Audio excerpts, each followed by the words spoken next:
কখনো কোনো বৃক্ষকে দেখেছেন? এই ধরিত্রী থেকে ততটুকুই জল নেয় যতটুকু তার প্রয়োজন।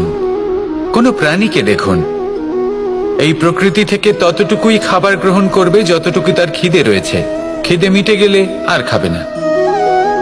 এবার মনুষ্যকে দেখুন, সে নিজের জীবনে যা কিছু পেয়েছে, বস্তু, ধন, খাবার, শক্তি, প্রয়োজনের থেকে অনেক বেশি লাভ করার চেষ্টা করে থাকে।